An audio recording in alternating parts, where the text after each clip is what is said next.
Bienvenue dans Vivante et Vibrante, le podcast sans filtre pour reprendre ta place, ta voix, ta vie.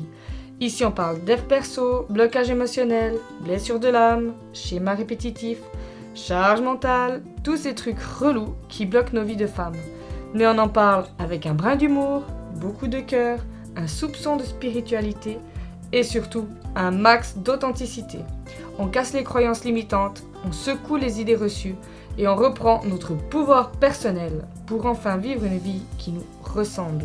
Alors, si tu es en quête de sens et d'alignement, tu veux te sentir vivante, tu veux vibrer ta vie et te reconnecter à qui tu es vraiment, alors tu es au bon endroit.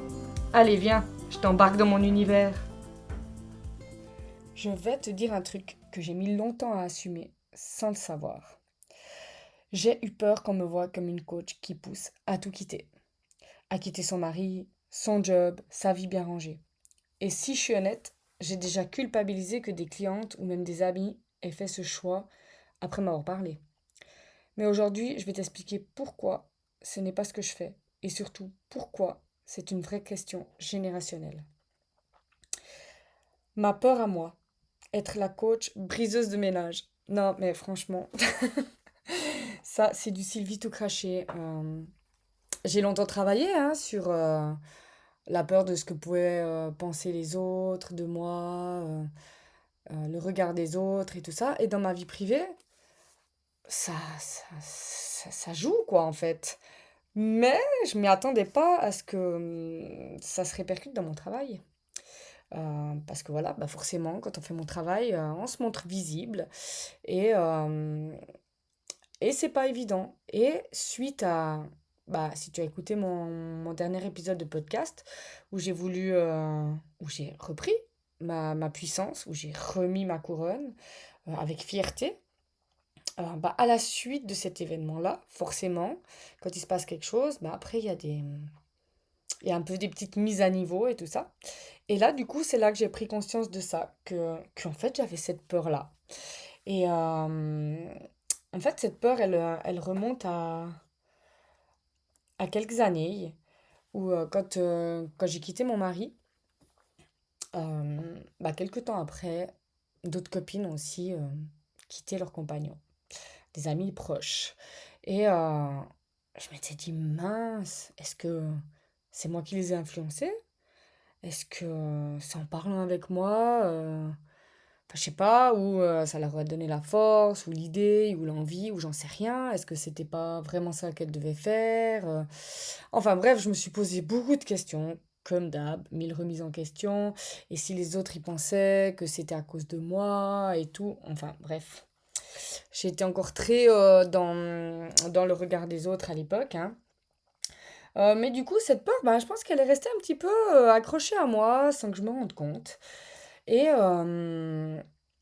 là, elle s'est déclenchée parce qu'une de mes clientes m'a fait comprendre qu'elle venait un peu chez moi dans l'idée que je l'aide à franchir un peu le pas. Alors elle me l'a dit un peu entre les lignes, mais voilà, que je l'aide un peu à prendre cette décision. Alors forcément, c'est pas ce que je fais, hein, je t'explique un petit peu après. Mais du coup, bah, c'est là que ça fait un peu remonter cette peur. Et il y a une année en arrière aussi, lors d'un coaching bah, totalement différent, hein, une de mes clientes, suite à un accompagnement, a quitté son job alimentaire. Donc, l'accompagnement n'avait rien à voir avec ça. Mais elle a quitté son travail qui la pesait énormément et elle se rendait pas compte. Et suite au coaching, ben voilà, elle s'en est rendue compte. Elle a quitté son taf. Et quand elle m'a dit ça, oh mon Dieu, ça m'a pris à la gorge. Je me suis sentie responsable. Alors que, en fait, on n'en avait jamais parlé. Euh, mais voilà, en fait, suite au coaching, elle s'est rapprochée d'elle, de ses valeurs, elle a appris à se connaître, à voir ce qu'elle voulait plus, et ben voilà, de fil en aiguille, ben, ça a eu cet impact-là. Et maintenant, une année après, elle est super heureuse de son nouveau taf, enfin bref, je suis allée la voir à son travail, et elle est rayonnante, et ça se passe super bien, donc nos soucis, quoi. Mais du coup, ça a réveillé un petit peu toutes ces choses-là en moi. Et en fait, je me suis rendu compte que moi, bah, je suis impactante. Je vais apporter du changement à mes clientes. C'est pourquoi je suis faite. Mais j'ai peur d'en avoir la responsabilité. Je vous avais dit hein, que ce podcast, il allait être aussi transformant pour moi, hein. Parce que, voilà, de vous dire tout ça, là, je le fais un petit peu. Voilà, les derniers podcasts, les épisodes, j'avais beaucoup travaillé, écrit, et je pense que ça se sentait un petit peu que je lisais. Mais depuis le dernier, où j'ai repris ma couronne, voilà, je l'ai fait un petit peu plus à l'arrache. Alors, je travaille quand même ma trame. Mais voilà, du coup, c'est encore plus transformant pour moi. Parce que je pose ma voix un peu comme ça, au ressenti. Et du coup, c'est là, en le faisant maintenant, que je me suis rendu compte que j'avais peur d'avoir cette responsabilité. Mais en fait, c'est pas moi qui pousse mes clientes à faire quoi que ce soit. C'est leur propre vérité qui se révèle quand elles se reconnectent à elles-mêmes. Et, euh, et c'est ça qui est magnifique, et pour elles, et pour moi. Parce que moi, ben, du coup, je prends du recul. Je leur laisse la responsabilité de leur vie. Moi, je viens juste amener une ouverture du regard. Je les aide à se rapprocher d'elles-mêmes, de qui elles sont, à se connaître, à casser les croyances. Enfin, tout ce qui est dans le développement personnel, hein. Et elles se reconnectent à elles-mêmes. Et parfois, bah, ça a des répercussions, forcément. Après, dans mes accompagnements, moi, c'est pas ça que je propose. Euh, Si il doit y avoir gros changements, comme une rupture, une séparation, ou quitter un travail sécuritaire, ou autre, euh, à travers bah, voilà, l'accompagnement, si ça doit mener à ça, j'invite quand même à explorer toutes les possibilités pour que si ma cliente doit prendre cette décision, qu'elle le fasse en conscience, avec sérénité, où elle aura pu explorer toutes les possibilités qui s'offraient à elle, et au moment de prendre cette décision, quand elle devra en parler ou autre, elle sera sereine et bien avec elle-même. Et c'est ça en fait aussi un peu le fait d'être coach holistique, c'est que on prend vraiment dans son ensemble, on va au cœur de la personne, on plonge au fond d'elle, euh, voilà, à travers le coaching, le questionnement. Euh, et ensuite, ben, on regarde tout ce qu'il y a autour aussi. Et c'est pas que la personne, c'est aussi ben, les autres domaines de sa vie, les contextes. Enfin voilà, tout un ensemble de choses. Et c'est ça que je trouve beau en fait dans le coaching holistique. Euh, voilà, je les guide à explorer, à revenir à leurs besoins. Et parfois, ben, ce retour à soi implique des choix de changement de vie. Mais voilà, ça les aide aussi à réparer ce qu'il y a. Peut-être que ma cliente, j'en sais rien, hein, pour l'instant elle est en cours d'accompagnement, mais peut-être que ma cliente qui vient un peu dans l'idée de quitter son mari, peut-être que finalement, en se retrouvant, ça va rallumer sa flamme d'amour avec son mari, et elle va prendre sa place, et du coup, ça va faire perdurer sa relation. Enfin, c'est tout ce que je leur souhaite, hein, d'ailleurs. Mais voilà, tout ça pour dire que voilà, parfois on peut changer de posture, on peut apprendre à mieux communiquer et à rester. C'est ça aussi, se connaître, connaître ses besoins, connaître ses valeurs. Ça, ça peut amener un revirement de situation hyper positif. Après, la rupture, elle peut aussi être positive, hein, ou quitter un travail sécuritaire, ça peut aussi être positif, hein. Tout peut être positif. En fait, l'idée, c'est qu'en ressortant de l'accompagnement, c'est qu'il n'y ait que du positif. On est d'accord. Et d'amener les choses avec vraiment clarté, sérénité, confiance. Voilà, c'est un petit peu ça. Euh, et tout au début, je te parlais du fait que ben voilà, je me questionnais, hein, avec mes amis qui quittaient aussi leur mari et tout ça. Et en fait, j'ai pris conscience dernièrement que c'était aussi un peu générationnel. Parce que finalement, au début, c'est parti de ça, mes amis, mais maintenant je vois autour de moi, les femmes de ma génération, donc hein, j'aurai 40 ans le 3 août. Donc, on appelle ça les femmes milléniales, celles qui sont nées entre les années 80 et 90. et un petit peu au-delà, hein, on est d'accord, on reste pas fermé dans des cases. Mais on a reçu une éducation, comme je le disais dans mon dernier épisode de podcast. Euh, je suis un peu émue de parler de tout ça, hein, quand même. Du coup, j'en perds un peu mes mots parce que c'est vraiment un sujet très important pour moi qui me tient vraiment à cœur et je crois que finalement c'est devenu ça, ça que j'ai envie d'apporter en fait. Accompagner les femmes milléniales qui sont dans ces années-là et qui vivent ce que moi j'ai vécu. C'est-à-dire justement le fait d'être toujours dans le juste milieu, de devoir être parfaite, jamais trop, jamais pas assez, une bonne femme, une bonne épouse, une bonne employée, une bonne mère. Enfin, sois belle et tais-toi, quoi. Enfin, tu le connais ce slogan, hein. Et c'est un peu ce que vivent les femmes de ma génération. Et du coup, on arrive à un tournant dans notre vie où bah, les enfants ils grandissent un petit peu, ou peut-être quand on, on dit, hein, plus on vieillit, plus on s'en fout, quoi. Donc je pense que ça amène aussi à ouvrir un autre regard sur la vie, on prend du recul sur ce qui s'est passé dans notre vie, enfin voilà. Passer le cap de la trentaine, on commence à avoir un autre questionnement, un autre regard. Et, euh, et du coup, ben, il peut se passer plusieurs choses, hein. On peut ben, voilà, soit être complètement éteinte. Parce qu'à force d'avoir tout donné, d'avoir trop donné, ou voilà, ben, on s'est oublié. Notre flamme, elle s'est éteinte. Euh, et on n'a plus goût à être femme, épouse, maman. Voilà, c'est un peu ce qui s'est passé pour moi. Euh, Ou on peut être bah, en quête de sens. On sent qu'on n'est plus à la bonne place, ou qu'il y a un truc qui va pas. Enfin, là, ça peut être voilà, dans le cas d'un contexte familial, mais ça peut aussi être dans le contexte du travail. Ah ben voilà, moi quand j'étais au cycle, mon conseiller d'orientation, il m'a dit de faire ça. Oh, ça travaille énergétiquement pour moi, hein, de vous faire ce podcast. Enfin bref. Et je disais quoi? Ah oui, le conseiller d'orientation, il m'a dit de faire ça, donc j'ai fait ça. Puis on vivait dans une époque où, bah voilà, déjà voilà, c'était où un peu après tu devenais femme au foyer, ou bien un petit peu les deux, mais voilà, c'était pas des jobs trop de carrière et tout ça. Alors je dis pas que c'est le cas de tout le monde, hein. Là je généralise un petit peu, j'englobe. Mais c'est ce qui est arrivé pour beaucoup, beaucoup de femmes de cette génération.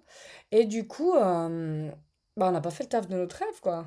Ni ce pour quoi on était faites ou ce qu'on avait envie, parce que bah, on n'en savait rien. Enfin, voilà, on nous a pas appris comme maintenant les générations de maintenant apprennent un peu quand même à se connaître, à connaître leurs besoins, leurs envies, enfin voilà.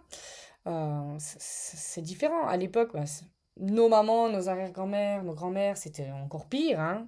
Et nous, on est dans cette génération un peu entre deux. Le cul entre deux chaises, quoi, comme on dit, hein. Où on peut avoir plein de choses, mais... enfin, genre, on peut tout avoir, mais rien avoir. Enfin, je me comprends. Je pense que tu me comprends aussi si tu es dans cette tranche d'âge, on dira. Si tu es une femme milléniale, je pense que tu vois ce que je veux dire. Euh, Peut-être que voilà, j'en parlerai mieux à un autre moment. Mais voilà, notre génération, elle est à un carrefour. Et il y a beaucoup de burn-out. Il y a beaucoup de... Voilà, la charge mentale, la quête de sens, la quête de soi. Et, euh,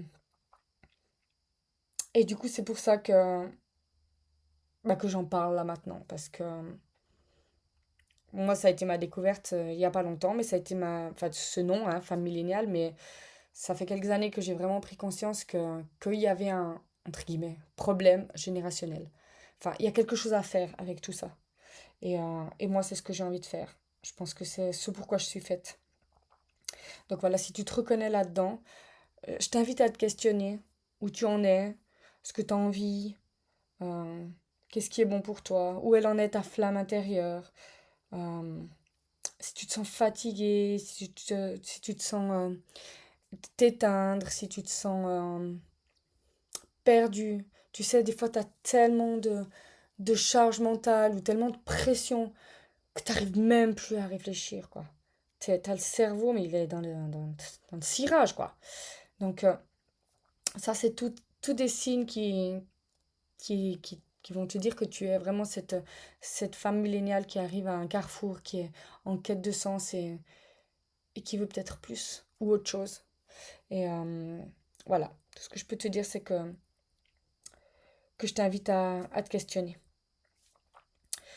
Euh, voilà, moi je suis pas là pour te dire quoi faire. Mais je suis là pour t'aider à entendre ce que toi tu veux faire. Même si c'est flou, même si c'est flippant, même si on se dit, voilà, j'ai bientôt 40 ans, ou bientôt 50, ou 35, ou enfin, peu importe, cette tranche d'âge-là. Est-ce que j'ai le droit de changer de vie? Est-ce que, voilà, pourquoi me plaindre? J'ai une maison, j'ai un mari, j'ai des enfants, j'ai tout ce que je voulais. Il y a pire, quoi. Mais si tu te sens t'éteindre, si tu sens ta petite flamme en toi, ta petite flamme de vie, ta petite flamme de joie, de sérénité ou autre qui s'éteint, c'est que tu as le droit de changer, ou d'améliorer, ou de t'ouvrir à autre chose, sans forcément tout plaquer, mais juste te questionner et aspirer à plus ou à mieux. Et bah, c'est ce qu'on fait en coaching. En tout cas, moi, c'est ce que je fais dans mes accompagnements. Donc, si tu as envie toi aussi de reprendre ta couronne, si tu as envie d'ouvrir ton regard, si tu as envie de trouver un sens, de rallumer ta flamme, eh ben, sache que déjà tu y as droit. Et tu as le droit d'aller à ton rythme, tu as le droit d'aller selon tes envies, selon ton, ton énergie. Et, et ma foi, ben, d'accepter que c'est possible qu'en empruntant ce chemin, il y ait des choses qui tombent, il y ait des gens qui sortent de ta vie, il y ait des gros changements. Mais si c'est le cas, bah, c'est que c'est ce qui est juste pour toi. Donc, donc voilà.